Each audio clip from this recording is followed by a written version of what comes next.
Okay, good morning, everyone. Thank you all for joining us today for our Pulse on Policy series. I want to especially thank Tina and the LGBT Chamber for partnering with us this morning. Both our chamber and the LGBT Chamber are proud members of Texas Competes. Thank you to Jessica for co-hosting this important and informative webinar with us. We miss seeing you all in person, but the Chamber will continue to do all we can to provide timely information and resources to our members and the business community. As we open up businesses, please remember that while we're all different, there is an us in Austin, and a mask on each of us is a win for all of us. So please remember to wear a mask in public to protect yourself and your neighbors. This webinar is part of the Chamber's Pulse on Policy series, and we'd like to thank this year's sponsors, AT&T and Amazon. This webinar will be recorded, and we plan to share this on our website soon in case you miss anything. We will take questions at the end after the business panel. Please submit questions through the Q&A button located at the bottom of your screen. At this time, it is my privilege to introduce Jessica Shortall, Managing Director of Texas Competes, the largest state business coalition making the economic case for the state to be welcoming to LGBTQ people. Since 2015, Texas Competes has been educating the business community, the public, and policymakers about the economic risk of discrimination and the business case for a Texas where everyone can participate and be welcome. Thank you, Jessica, for joining us. Thanks so much, Dana. Hi, everybody. Nice to see you virtually. Happy to be with you today. So at Texas Competes, we've been talking for almost 6 years now about the economic importance of the state to be welcoming to everyone, and that includes LGBTQ people. And that's what our pledge, which now is signed by more than 1,450 Texas big and small employers, chambers of commerce, and convention and visitors bureaus is all about. So if you are a business owner or leader joining us today, just know that you can join us for free at texascompetes.org. It'll take you about 30 seconds, and we would love to have you. It gives you access to all of our free briefings, information, studies like this one, intel, and opportunities for action to help Texas be welcoming and inclusive. We all know that there's plenty of data in Texas and around the country that shows that the negative economic impacts of discrimination are real. We've certainly weathered some of those storms here in Texas ourselves in the past few years. But as time has gone on, we've also wanted to know and explore whether non-discrimination, so proactively ensuring that everyone has the same freedoms to work, to earn money, to raise a family, to participate fully in the community, to put a roof over their family's head, whether those freedoms would have any measurable economic benefit to the state. And that's why we're so excited to share the results of a study, the first of its kind in Texas, by renowned economist, Dr. Ray Perryman. Before I pass the mic to Dr. Perryman, I'm going to attempt to share my screen here. I cannot do that. Well, y'all are going to have to stop sharing yours for a sec. Thank you. Okay, wish me luck that I don't show the wrong thing, everybody. Okay, so before we, I'm hoping against hope that y'all can see my PowerPoint. Before we get into Dr. Perryman's remarks and explaining his study, I just wanted to share a little bit of background working vocabulary. So when we say comprehensive non-discrimination in this conversation and generally, we mean legislation that covers housing, public spaces. I'm being asked to make it full screen. No, I have some skills, but hang on. Okay, thank you. Okay, so comprehensive non-discrimination, which covers housing, public accommodation, employment. We've even seen some legislation around the country that includes credit. And the characteristics that are included when we say that non-discrimination legislation is fully inclusive means that it includes both sexual orientation and gender identity, along with other characteristics. So just to go through a little bit of what exists now, just to set some background. In federal law right now, there are currently no explicit, comprehensive protections from discrimination for sexual orientation or gender identity in federal law. Of course, we had a recent Supreme Court decision, the Bostock et al. Cases, that decided that Title VII employment non-discrimination protections do include sexual orientation and gender identity. So it was a big win. It may be possible that this, maybe even likely, that this determination will extend to housing and healthcare non-discrimination provisions over the coming years, but that will take some time. And there are some protections right now that for some in education, some for federal employees. So there are some other and some hate crime protections exist in federal law. In terms of Texas law, Texas does have a fair housing law. And you can see on your screen, I'll just read them for those dialing in by phone. It covers race, color, religion, sex, national origin, disability, and familial status from a non-discrimination perspective. Texas employment non-discrimination law covers race, color, disability, religion, sex, national origin, and age for those like me who are over 40. And Texas has no public accommodations law whatsoever right now. Importantly, that Supreme Court decision at the federal level, it cannot be extended to interpret the federal public accommodations law to include sexual orientation and gender identity. So there is no protection in Texas in public spaces like shops and restaurants, and no federal protections. Of course, in Texas, we have several cities that proudly have LGBTQ inclusive municipal non-discrimination ordinances, and those cover about 20% of the Texas population. This is what the picture looks like for statewide non-discrimination laws in the country. So the states in red are the 21 states with those fully inclusive, fully comprehensive non-discrimination laws, and then Utah and Wisconsin are either lacking one of those housing, employment, public accommodations, or are lacking gender identity protection. So Virginia just passed a law this year and has become the 21st state in the country to have a fully inclusive and fully comprehensive non-discrimination law. So for a state in the South. In terms of public opinion, Public Religion Research Institute regularly checks in on how Americans feel about non-discrimination law, and you can see that the numbers are big in every state in the union. And in Texas, in Texas we're at one of the highest with 70% public opinion support for a comprehensive, inclusive non-discrimination law. And importantly, in the kind of when you drill down in that data, that includes majorities of both Republicans and Democrats, of every major faith group, of all ethnic groups polled. So I'm just going to pass over to Dr. Ray Perryman now, my friend and, like I said, renowned economist who's been working for more than 40 years in Texas on every aspect of the economy. We're so grateful to him to have taken his time and talents of his firm to look at this issue. So Dr. Perryman, I'll pass over to you, and then I will attempt to keep up with you with some of the images we have that back up the data that you will be sharing. And so I'll pass it over to you now. Well, thanks, Jessica, and I appreciate everybody participating today, and particularly the legislators who can help bring this forward. This is one of those studies we took on a pro bono basis. As most of you know, we've done a number of those over the past few years, dealing with poverty and homelessness and child maltreatment and hunger and a number of other issues. And every time I do one of these, I feel like I'm trying to get people to do the right thing for the wrong reason. Basically, what this study will show, and we'll go through some of the numbers here in just a few minutes, is that there is a significant economic case for non-discrimination. And that basically it costs us money if we choose to continue on the path we're on now. It costs the state jobs, it costs the state output, it costs the government revenues, and any number of other things. But the real reason we should want to have a non-discrimination act is, why would we ever want to treat anybody unfairly? I mean, we should do it for that reason. But it turns out in today's world, we often have to make an economic case. So I feel like I spend a significant portion of my time these days trying to get people to do the right thing for the wrong reason. So having said that, let me plunge in for a minute. The report has, I think, about 90 pages in it, about 60 some odd of which are tables, and about 10 or 15 of which are dense methodology. So I'm not going to certainly go through all that with you. Just hit some high points. I will say that there is a strong academic literature behind this. There was a lot of sophisticated modeling we could do that is consistent with a lot of academic research that's been done. It's very solid. There are two basic channels where you find major impacts occurring.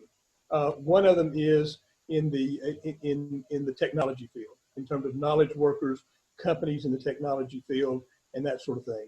That those folks value non-discrimination, and they value the workforce that they need to to attract, and that workforce values non-discrimination, and that's become a major issue in a number of their locations over the past few years. And the other one is tourism, conventions, that sort of thing. And we obviously went through a battle not too long ago in Texas over some of that. But basically, a number of trade associations, major enterprises that do major conventions, as well as people who just travel, a significant number of those folks don't want to come to a state that doesn't support fairness for everyone and doesn't explicitly support fairness for everyone. Now, as Jessica mentioned, a number of cities have these ordinances in place, and obviously that's a positive development, but it doesn't solve the whole problem, because when you're looking at a location to bring a facility in, or to expand a facility, or to bring a major convention in, basically at some point you're dealing with the state, and you're dealing with the reputation and the image of the state. In particular, if it's a large location, chances are you're dealing with the state on incentives and that sort of thing, and you can't divorce yourself from the state policies. It certainly helps to have these ordinances in place, but we really need a statewide ordinance. These two things are almost independent economically. That is, you can sort of measure them and add them together. Not quite. If you bother to bury yourself in the tables, you can find a little bit of tourism impact on the technology side, and a little bit of technology impact on the tourism side, but not enough that we need to spend too much time worrying about this.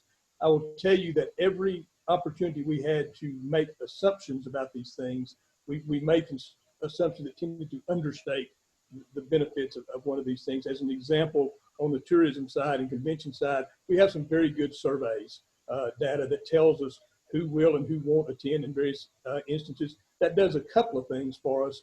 It lets us, number one, we get a net number, because believe it or not, there are a few people who would prefer to come to a place that didn't have such an ordinance. It's very few, but we're able to offset that, so it's a net number. And the other thing we did was we took, because it's survey based, it obviously has a range, we took the 95% lower bound of that range, things like that, to make sure that we weren't overstating anything as we went along here, because the numbers are pretty significant.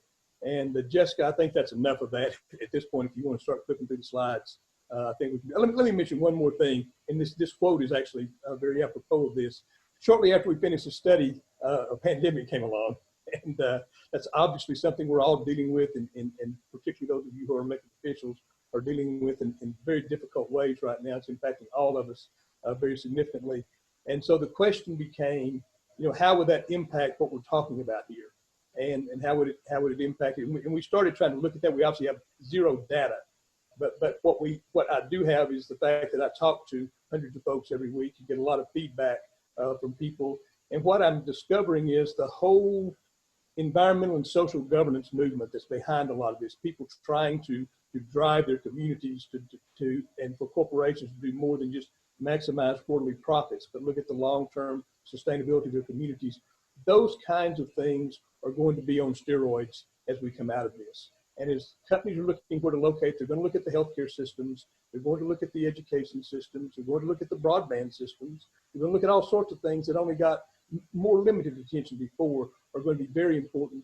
And basically, because every state has suffered significantly, everyone's going to be competing for everything. It's going to be much more aggressive than it's ever been before. And frankly, as the process starts, the consultants who are involved in this and the companies who are involved in this and the convention bookers are going to be looking for reasons to say no. They're going to be looking for reasons to scratch people off the list because the list is going to be so long. And this is a very easy way to scratch somebody off the list because they're a state that's viewed as not a welcoming state, a state that treats people fairly. And so I think actually, if anything, coming out of this pandemic, this is going to be even more important than it was before. And again, we don't have enough data to do any empirical analysis of that yet, but I can tell you out of talking to probably at least 1,000 folks who make these kinds of decisions since this thing started, I probably had north of 960 of them indicate it would be important. So I don't think there's much doubt about that. Now we can go ahead and flip to the numbers, Jessica. And I'll just go through these very quickly. I don't want to run you down, bore you to death with numbers. But basically, we did it, and in the study, if you're interested, it's in there by industry, it's in there by region, it's in there by city, but at least major metropolitan area. It's in there every 5-year increment from 2025 to 2045. There's a tremendous amount of detail in the study. But basically, even just by 2025, we think Texas net would be better off by about 180,000 jobs. better off with this ordinance than without the ordinance. And by 2045, that number goes to 702,000. In terms of state tax receipts, which I know is something at least some of the folks on this call have a big interest in, about $2.8 billion by 2025, and about 73.6 billion over the entire period. And local governments would also get significant revenue. Keep in mind, assuming this was enacted in 2021 and became in effect, we're talking about a fairly short period of time to generate this. And we're looking at, even for a single biennium, the numbers up at the top there, about $738 million to the state. These are very significant numbers that come about very quickly, because if you look at the dynamics of this thing, and again, I don't want to bore you with the details, but if you look at the dynamics of it, the tourism impacts occur very quickly, and then they sort of grow at a fairly constant rate over time. The corporate ones accelerate over time because there's more locations and more things to compete for, more big types of activity year after year after year. And so a lot of, particularly on the convention tourism side, those numbers come in fairly quickly. You can go on, Jessica. These are just some numbers, again, just a different way of looking at the gross product. About through 2025, about 19.8 billion cumulatively. 2021 through 2045, about $1.3 trillion cumulatively. To kind of give you a perspective on that, Texas GDP today is around $1.7 trillion, something like that. So we're talking about, better part of a full year of additional economic growth over the next 25 years. If we were one of the states who chose to operate in a non-discriminatory manner.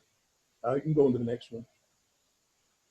We've covered this before. Let's just keep going, because it's this.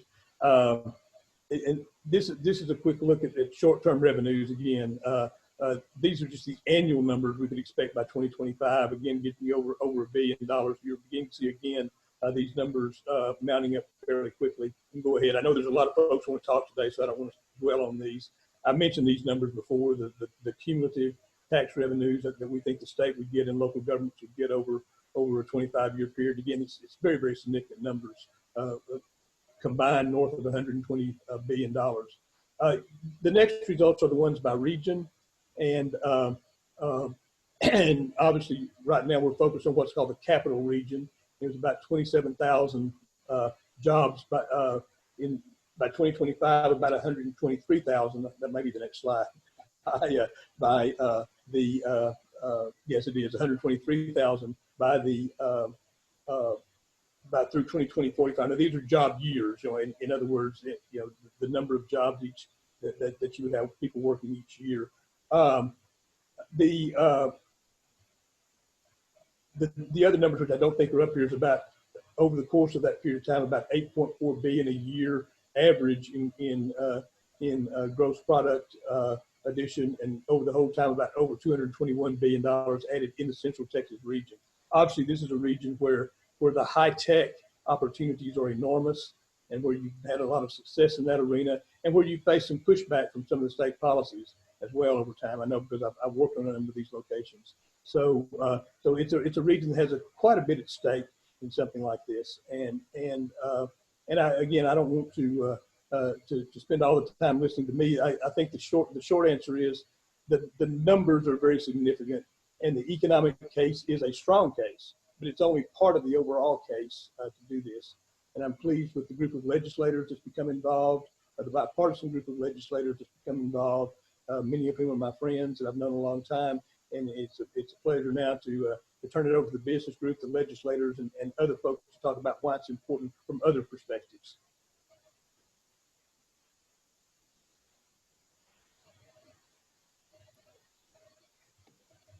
Okay, I think Jason Winborn from AT&T, one of our sponsors, was supposed to intro right now, but I think we're having technical difficulties this morning on a few fronts. So I'm going to take over. And Dr. Perryman, thank you so much. I'm sure we'll have some questions at the end about the study.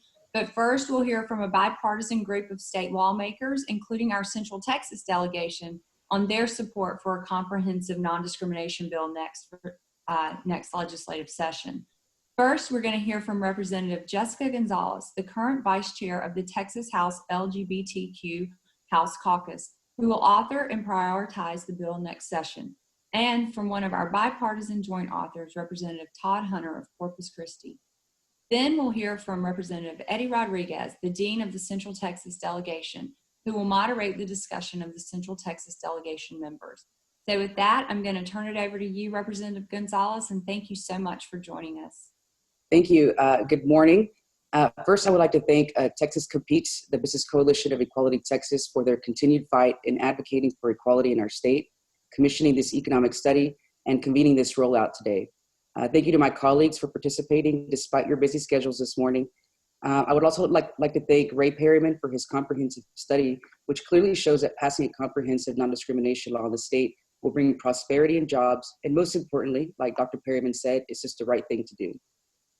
During this pandemic, millions of jobs have been lost across the country, and it is more important now than ever to create more jobs for our fellow Texans and to add revenue to our local and state governments.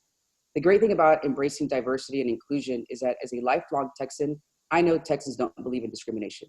We believe everyone should be treated equally under the law, and right now that is not the law in Texas.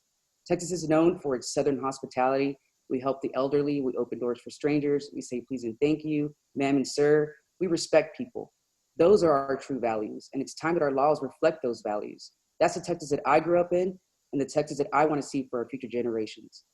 You know, in the House, we work in a bipartisan fashion in order to pass laws that will improve the lives of all Texans. We embrace diversity and try not to let political issues divide us. This piece of legislation will cover employment, housing, and public spaces. Adding sexual orientation and gender identity to the state's non-discrimination laws will ensure that LGBTQ people have the same opportunities as their neighbors, friends, and their coworkers.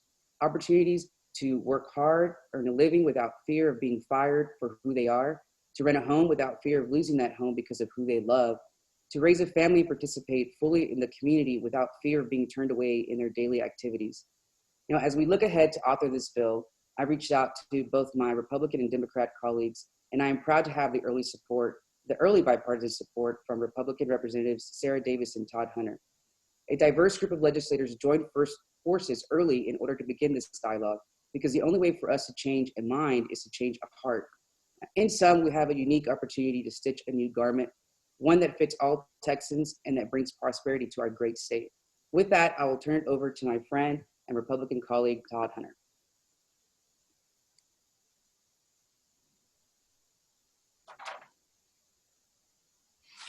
Thanks, Jessica. You know, what is the theme of today? The theme today, real easy for everybody listening and watching. It's a positive message. We're talking about fairness. And I want to thank Dr. Perryman. I've known him a long time, and I appreciate all the economic information that he's provided. But really what we're talking about today is just some common sense, treating folks fairly. It's sending a positive message. You know, recently the United States Supreme Court made its decision. This helps the effort. Not only do you have a legislative work in progress and approach, you now have some judicial backing that supports this sort of effort. Also, look, the message today is very, very common sense. I'm glad to help. I've worked with many of the legislators on these type of issues before. I'm glad to seek input from all areas and different groups. It's a work in progress to develop good legislation. And you know what? There's nothing wrong with promoting no discrimination. That sounds pretty good. No discrimination against anybody. That's the message. And we want to develop laws that include everyone. We want to promote friendship. We want to promote togetherness. We want to promote what's right. And I'm really glad to be involved, and I'm glad to have the friendship with these legislators here. Jessica, especially you and I, we've developed a good relationship and friendship working in the legislature. And you know what? I'm going to be glad to work on getting input and information from everybody. So everybody, today's a positive day. Let's promote fairness. Let's promote what is right. And at this time, I have the great opportunity to introduce a guy that's sitting next to me in State Affairs, where we discuss non-discrimination ordinances. And he's been a friend for a long time. Glad to work with him always. And that's Representative Eddie Rodriguez. I turn it over to you. Thank you, Todd. You're a good friend. Good to see you. Good to see you too, Jessica, and all my colleagues from the House. Miss you guys.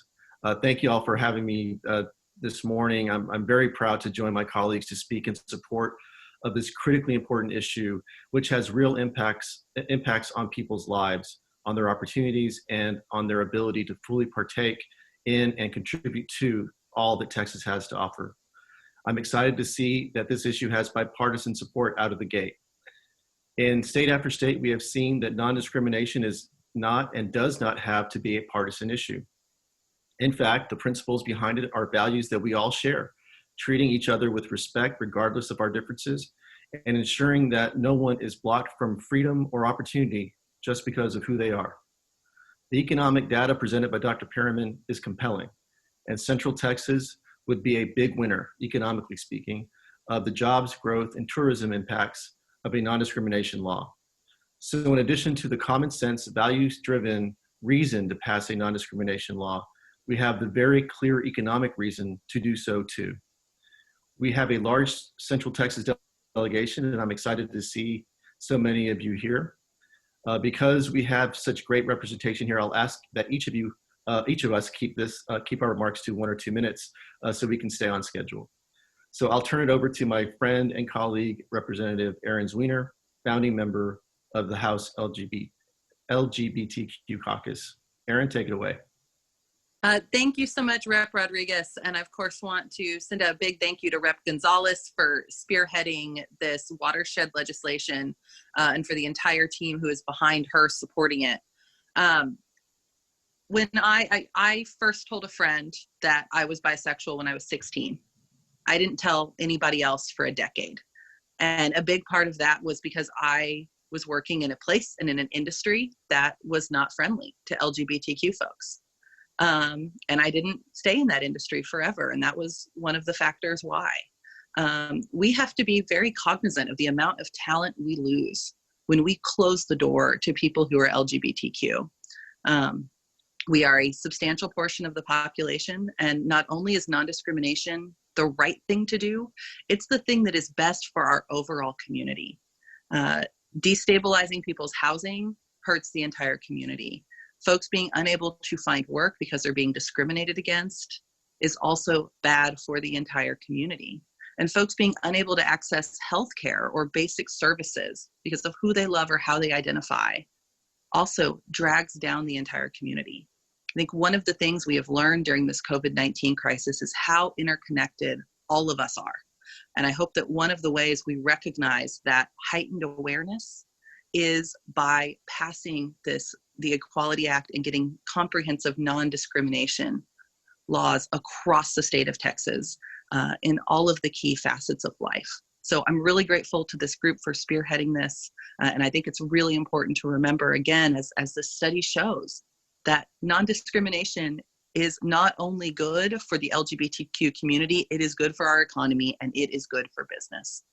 So I look forward to passing this act next session. And I want to pass it on to my district desk and office neighbor in the Capitol, Representative Vicki Goodwin. Thank you, Erin. So good to see you and everybody. To echo some of the previous comments, it just seems obvious that Texas should make it easier to compete for talented workers and welcome them to put down their roots here. Non-discrimination is one of the many tools to do just that, and it has the added benefit of widespread bipartisan support in the state. The Texas I know is one where everyone should have the opportunity to take part in all the state has to offer, and that's all non-discrimination legislation does. It provides a tool to help ensure that people can't be barred from basic opportunities simply because of who they are. I look forward to supporting this legislation and to being part of the conversation to get it across the finish line. Now I'll turn it over to my colleague, Representative Cheryl Cole.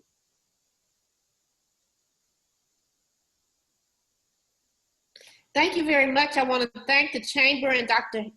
Perryman, and also especially Representative Gonzalez for leading on this issue so early and having the tenacity to round us all up and be present in support of what she's doing.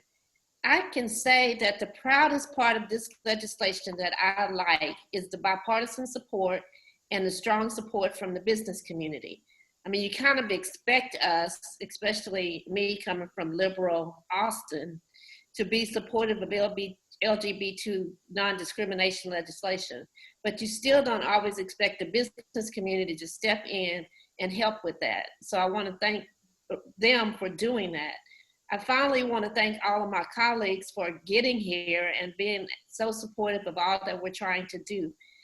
We have a long way to go, but just because we have that long way to go, it doesn't mean that we can't accomplish our goals. So thank you guys, and I'm glad to be here.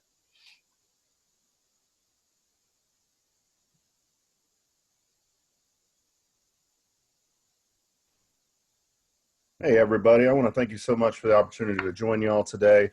To all my colleagues here in this panel, and also Mr. Perryman, I quote your information when I talk about legislation all the time, so it's an honor to get to meet you virtually here. Last year, I was proud to be the first ally to join the House's first ever LGBTQ caucus when it was formed by our chamber's first 5 out members. That was a major milestone for Texas and for the Texas legislature. To me, when we look at this legislation, non-discrimination answers a simple proposition. Do we want everyone to be able to contribute to our communities and to take part in what those communities have to offer? Do we believe everyone should have that same basic fairness of opportunity and inclusion applied to them? And my answer to that is a firm yes. We can't achieve the full promise of Texas if any of our neighbors are left out just because of who they are. A non-discrimination law would send a message to the rest of the country and to the rest of the world that Texas is committed to looking forward, not back, and to be in a place where diversity makes all of us better off. That kind of attitude and brand for Texas will help us attract and grow the best businesses, the best talented people, and the best tourism opportunities that underpin so much of our state's economy. And it will do all of that while making our communities a little fairer and more welcoming for LGBTQ Texans and visitors that have a right to the same opportunities as the rest of us. So thank you for this opportunity, and now I'll pass the mic to Representative Gina Hinojosa.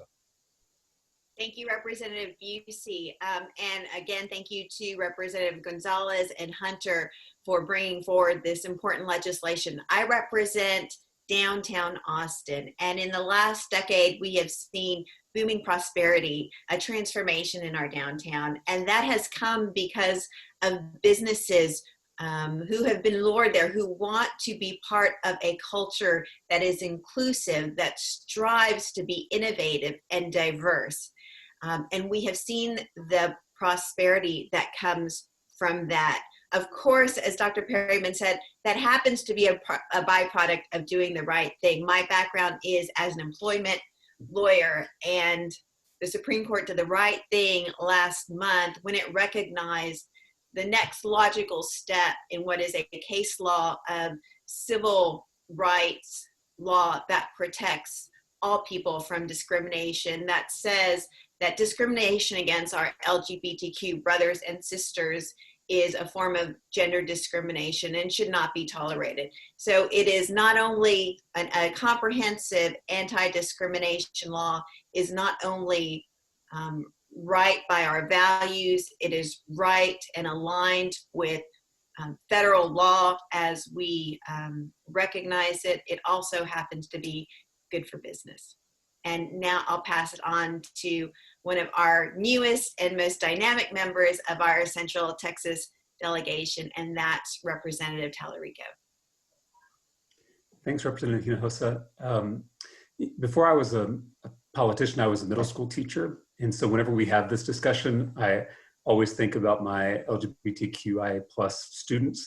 And I think about the challenges that they face just trying to be themselves. And as their teacher, I tried my best to love them every single day. And I love them because they're my students, because they're children, and because they're human beings. And when Representative Gonzalez and Representative Hunter asked me to speak here, I struggled to come up with a good argument for why we should love other human beings. I don't know why we need a reason to do that. My students and thousands of Texans just like them desperately need equal protection under the law, but we shouldn't do it because it's good for the economy. We shouldn't do it because it's popular among the public. We shouldn't do it because a study tells us to. We should do it because it's the right thing to do. So thank you to everyone on this call for helping to make Texas a more just, free, and moral state. Representatives, thank you so much for your thoughtful approach to this issue, and thank you for all you do for Central Texas and for the Chamber. We really appreciate your time this morning. Now I'd like to introduce our business panelists. Today, moderating, we have Will Coombs, who is the Global Head of Design at Visa. We have Deidre Walsh, who is the Director of Global Marketing and Communications at Silicon Labs. We have Carla Contreras from Dell Technologies, who's an account executive there. We have the owner of County Line Barbecue, Skeeter Miller. And of course, Tom Noonan, the Visit Austin CEO. And Jessica Shortall is going to also participate on this panel. So thank you, and I'm going to let Will take it away. Thanks so much, Dana. I'm really happy to be here with this group of Austin business leaders to discuss the importance of diversity and inclusion, not just within our workplaces, but also in our communities. First, I'm going to turn to Carla Contreras, account executive at Dell Technologies. Carla, companies like Visa and Dell have long made diversity and inclusion for LGBTQ employees a priority. We're constantly working on our policy, practices, culture to make sure that everyone can bring their full and authentic selves to work. So let me ask you why companies are now speaking up about this issue beyond the workplace, on the importance of non-discrimination beyond our office walls. Good morning. Thanks, Will. Yeah, you know, you're right. Dell Technologies works really hard to be inclusive and respectful to everyone, including LGBTQ people. That means policies, benefits, our culture. It makes sure that everyone can be themselves and bring their talents to work. But it goes beyond our company culture at work. It means standing up for basic LGBTQ rights and freedoms when the company's voice is needed, something Dell has done many times in the recent years, in Texas, especially through our partnership with Texas Competes, Equality Texas, and other places that we have operations, including Tennessee and Oklahoma. Speaking up against discriminatory policies and for non-discrimination, it's simply an extension of values that Dell holds. It's a really important tool to make sure that we can offer our talented workers a safe and welcoming communities when they come to work for Dell. Company policy can create a welcoming work environment, but it can't do anything about the impacts of discrimination on our family members of a Dell team member, their spouse, their kids, as they go to work in school and as they participate in the community. That's why a non-discrimination law that extends beyond employment into housing, access to public spaces is really important to ensure the quality of life and the opportunity to be part of the community is there for everyone. And for Dell's bottom line, to ensure that we can attract and retain the best people who can bring their experiences and talents with them to work. Yeah, absolutely. Thank you, Carla. And it's within my realm of experience that when we're recruiting, particularly developing our talent pipeline with millennials, our next great hope, one of the questions that is asked is, what are your non-discrimination policies? And if I am going to be stationed in Austin versus the Bay Area, am I going to feel any different about being in that community? So you're right, it's incredibly important as we look to recruit and hire and maintain the best employees that we can. Deirdre, let me turn to you. Silicon Labs makes similar efforts to achieve both internal diversity and inclusion and an externally facing effort to ensure that LGBTQ Texans do not face discrimination. What can business success with D&I teach us about non-discrimination as public policy? Yeah, thanks, Will. That's a great question. You know, at Silicon Labs, we create technology that connects things, but we're also passionate about connecting people. And so our global company is comprised of brilliant minds with diverse political views and different faiths and a variety of demographics and lived experiences. And with that, here, everyone is free to hold their own views, but we're all expected to treat each other with respect. And I sort of joke, especially in talking to candidates, that we embrace diversity, equity, and inclusion in a way that goes way beyond what you can read about us in the About Us section of our website, right? We actually have important internal policies in place, similar to the proposed statewide non-discrimination ordinances that we heard about from representatives of both parties. And we've really seen that fostering a formal environment of inclusivity benefits what I call the 4 C's. It benefits our culture. Inclusivity means our employees are more engaged. It benefits careers by having a formal, inclusive talent and pipeline development program. It benefits like what Dell was talking about with the overall community, right? It helps not only the places where we work, but the places where our kids go to school and where we serve and where we play. And ultimately, it benefits the company, right? We've seen that when everyone inside of our business has the same opportunities to participate and contribute and advance, the more successful that we are. And even what I think more interestingly is that when people with diverse experiences are working side by side together, it makes our teams and our products and our organization stronger. And I see that non-discrimination in public policy is very similar. It's an approach that ensures that everyone can live and work and participate in a community full of opportunity. And when they have that opportunity, our companies, our economy, and our society overall can be successful. And, you know, I was thinking a lot about this last night, and personally, I look forward to sort of using my privilege in the upcoming legislative session to not just fight issues like we've done as a business community in the past with things like bathroom bills, but really join together to support legislation that will help elevate all Texans. And I think Representative Hunter said it well earlier, let's promote common sense, let's promote what's right. So I'm proud to be part of the team that's doing that here. Thanks so much, Deidre, and I'm so glad that Silicon Labs is a part of this initiative. I'm going to ask Skeeter, who is head of one of the best institutions in Austin as far as I'm concerned, County Line Barbecue, which has saved my bacon when it comes to meal prep. Made several visits down to County Line on the lake. So Skeeter, let me ask you, why does non-discrimination matter to you, and what economic impacts do you see it having on your business in particular? Well, thank you, Will, for your loyal support. And, you know, non-discrimination is critically important in our business. And this marks our 45th year to be making potato salad and serving barbecue in many cities across the state. And, you know, our formula is pretty straightforward. Our employees are the key to our business. We try to work hard to hire the best folks. And what we find is we put together a very diverse and talented workforce. I'm really proud of the fact that our average management tenure for my company, I'm proud to say, is 37 years. And many of those members are from the LGBTQ community, which I'm very proud of. They work extremely hard to deliver beyond the guests' expectations. Their recipe for success, that is our recipe for success. And I would like the same philosophy and values reflected in our community. I don't want to see any of our LGBTQ team members facing discrimination when they go out dining, shopping, or just enjoying our great city and state. They work hard and are a big part of our community. Also, Dr. Perryman was spot on with the value of tourism.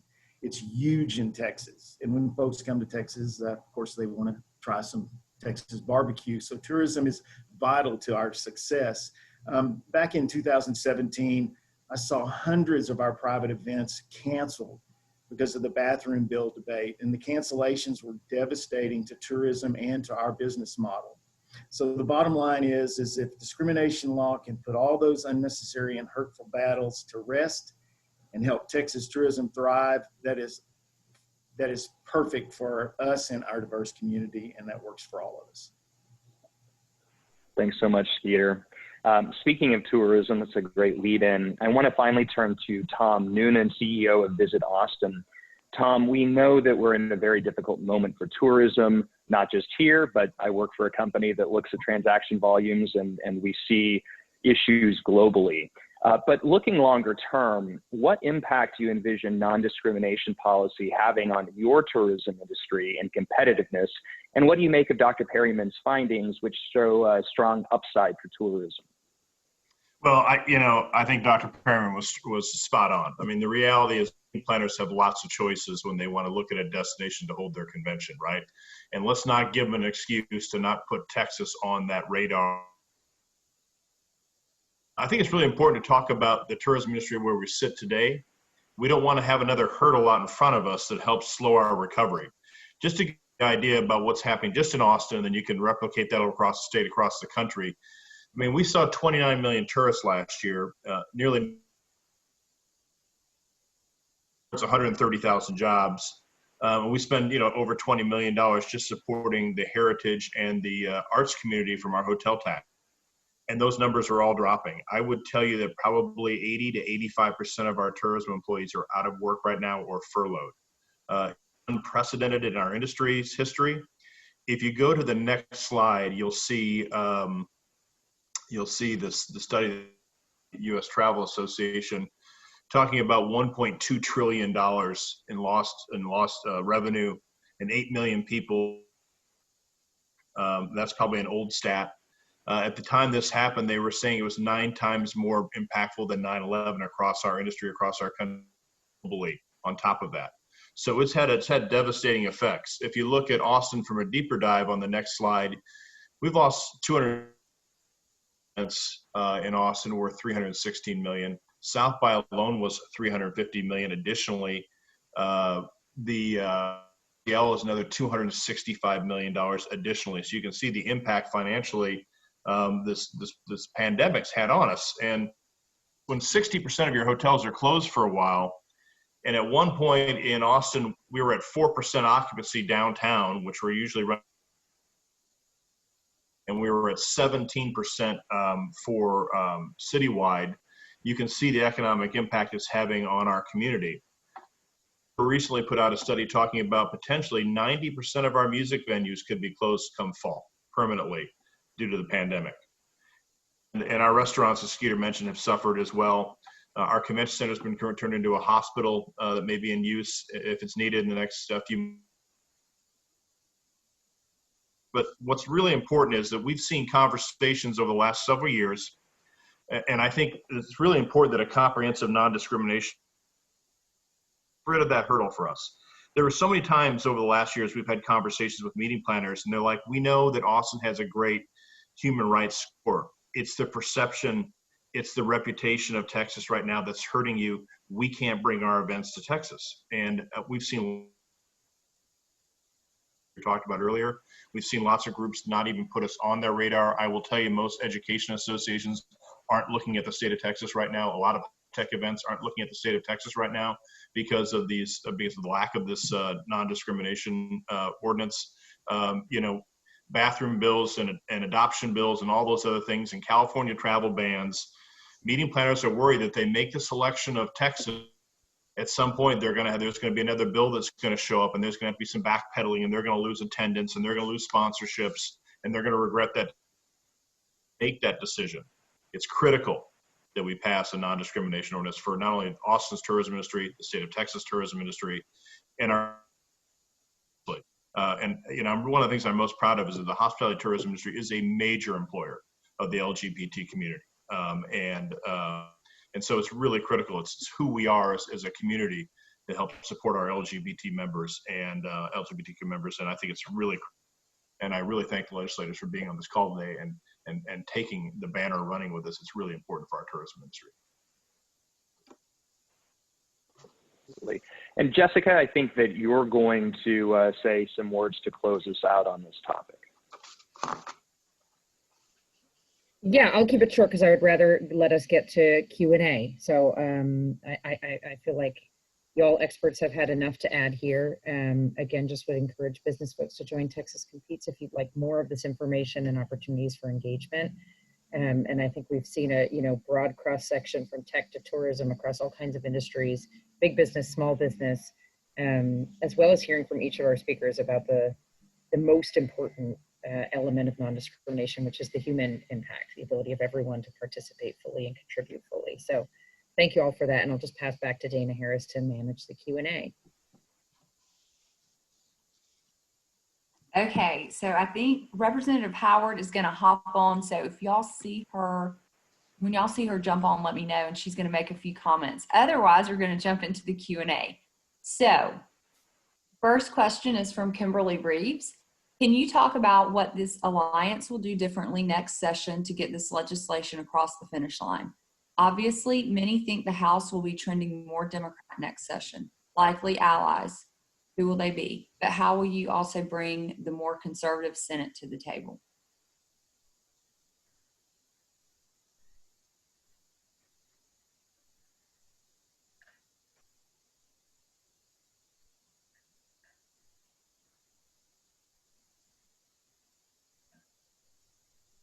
I guess I can respond to that question. I mean, I think we started this dialogue early, you know, reaching out to both Democrats and Republicans. You know, in order for us to change people's minds, we got to change their hearts. And so continue to have this dialogue leading up to session. You know, I have continued to reach out to some of our other Republican colleagues, you know, asking for them to consider supporting it. And, you know, I've been working with Todd Hunter as well. If you want to maybe add to that, Todd. Yeah, I was having a problem pushing the mute button here, unmute. But look, what the makeup of R's or D's is not the issue, it's people. I mean, the focus here is doing what's fair, what's right, what's equal, what's positive. And we now have a U.S. Supreme Court decision putting on a law hat that gives you a foundation. And this issue has been discussed as Representative Rodriguez and I have sat through committee hearings on non-discrimination. The time is right, and it deserves discussion. It's a work in progress. One of the reasons it's being brought up now so that we can get into it. But the whole idea is if it's right, it's fair, it's common sense, I think the legislators, no matter who they are going to give it its due course. And you've got a good message coming in today from business, from individuals. Overall, it looks like a good team effort. So in my view, you keep it positive, you keep it constructive, you keep it common sense, you keep it fair, you'll be successful. I mean, I think if I can add to that, Todd and Jessica, I think the weight of the Supreme Court decision is extremely helpful going into next session. And I think we do need our allies in the business community to come in. If we're talking about, I think the question really is geared towards the Senate and the makeup of the Senate, is we need our business community to talk to the predominantly Republican senators to get this thing through. So it has to be not just the members of the House and the Senate supporting this, but also the business community coming out and talking to senators and other representatives too. The team effort.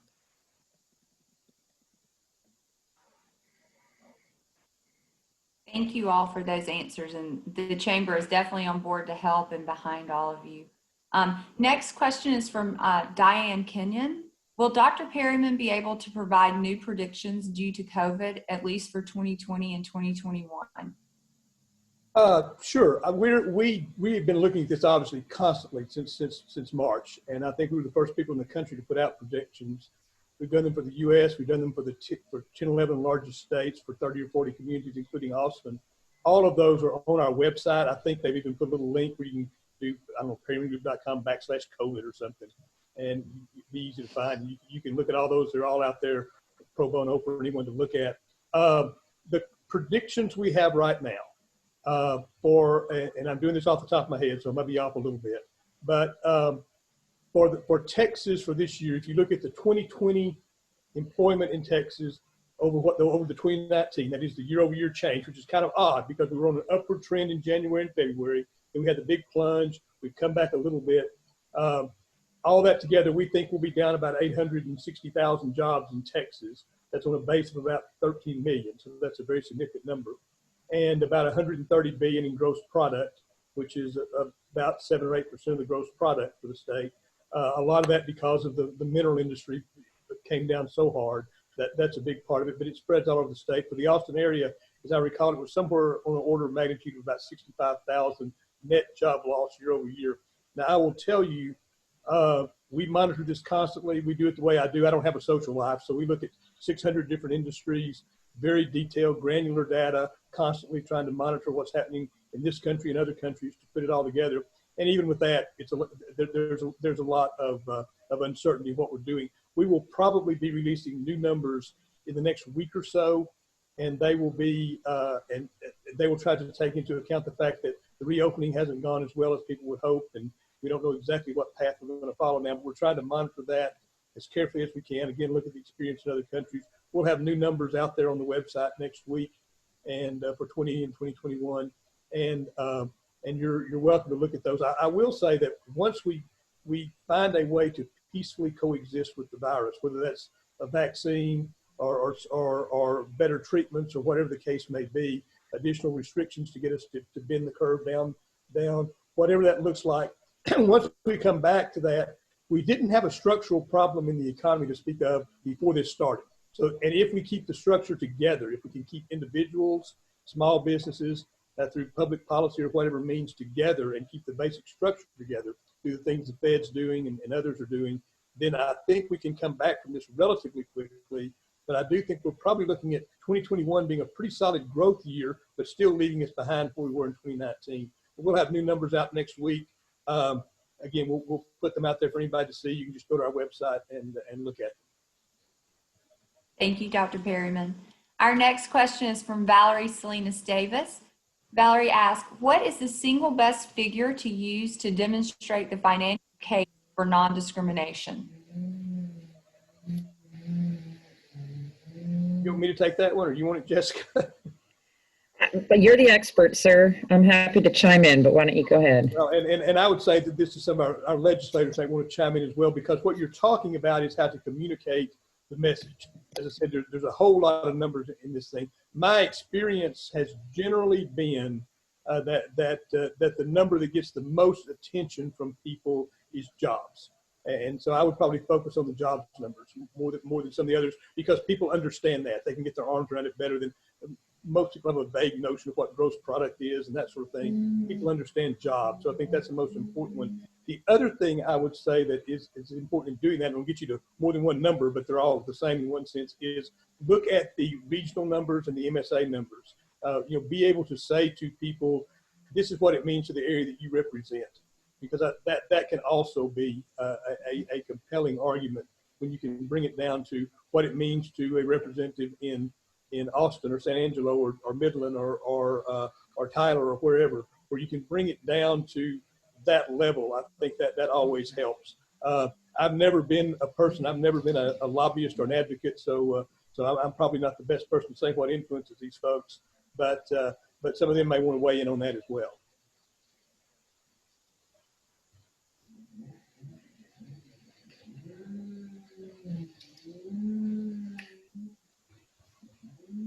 Dr. Perryman, we have one more question. Will your slides from this presentation be available on your website or via email?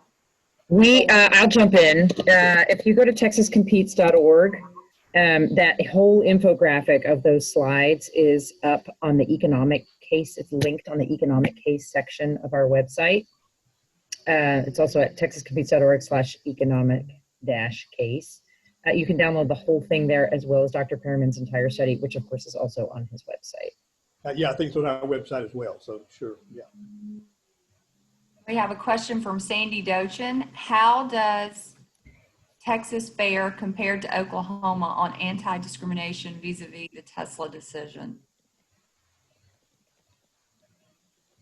Jessica, do you have the stats for Oklahoma? Oklahoma is one of the, 29 states without, or 27 states, without any LGBTQ inclusive non-discrimination legislation. So, of course, it is only one of many, many factors, as Dr. Perryman and our lawmakers and our business folks can attest to, that businesses look at, and that meeting planners and convention planners and sporting events and what have you look at when making determinations about where to hold an event or where to make an investment. So of course, I mean, we're lucky in Texas to see lots of corporate investment, and in a non-COVID world, lots of tourism activity.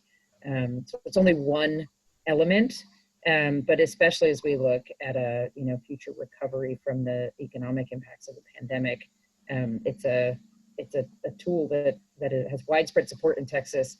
That doesn't make any sense to leave on the table when we could have it there at our disposal. Let me add one thing to that as well. It's a kind of unusual situation where you have a large location like this where we're competing with Oklahoma. That's not the norm. The states we normally compete with are Massachusetts, New York, California, and Washington, all of which have CNDAs in place. So we are at a disadvantage right now with states we normally compete for the really highly desirable types of locations that we like to see and that you've been particularly successful with over the years in Central Texas. And again, coming out of this pandemic, I think it's going to be more important in the future than it has been in the past. Okay, and our last question is from Bob Seckler. Many businesses opposed the bathroom bill 2 sessions ago, but that didn't stop the Lieutenant Governor and others from pushing it. What do you think has changed? And has anyone spoken to the Lieutenant Governor about this? I could speak only to probably the business portion of that, unless someone else would like to, which is just to say that it didn't stop folks from pushing for a bathroom bill, but certainly among many other elements and people's voices, especially members of the LGBTQ community, the business activism and education and engagement did stop that bathroom bill. And while we saw some losses in Texas, primarily in tourism because of the ongoing debate, we dodged the majority of that bullet. So it is proof positive that business voices are really impactful in this space, and that conversations that include the economic case for non-discrimination can help open new doors and build new bridges to conversations with folks who might not otherwise be in that conversation to start with. And then that starts a learning journey where people start to then think about the human impacts of this kind of legislation. So I think that, the bathroom bill versus talking about non-discrimination, they're mirror images of each other. And as a result of that bathroom bill year, we have now an even more educated and more engaged and more passionate business community, which I think is reflected in this group here today. Yeah, I mean, I think the business community did kick in pretty heavily the last 2 sessions on that. I think the biggest difference, and this isn't meant to be a partisan jab or anything, is the makeup of the House changing. And so you had closer to parity in the House, and that there was less appetite to really take that on. And frankly, there was a lot of bipartisan opposition to that bill the last couple of sessions, frankly. So it's I think a lot of it was the makeup of the House changing the dynamics of that legislation too. But the business community really came in heavy in 2017, and that made a big difference. Okay, I think that's all of our questions. I want to thank all of our legislators, Dr. Perryman, Jessica, Tina, and our distinguished business leaders for your time today. We look forward to working with all of you on this important issue in the 87th legislative session. Thank you again to our sponsors, AT&T and Amazon, and thank you to all of you who joined us today. I think we have a slide. Our upcoming webinars, we have on Thursday, July 16th, a preview of Austin's proposed budget with City Manager Spencer Cronk, and then our mid-year economic update on Tuesday, July 21st. We want to remind everyone as we open up for business, please remember that while we're all different, there is an us in Austin, and a mask on each of us is a win for all of us. So please remember to wear a mask in public to protect yourself and your neighbors. Thank you all. See you soon.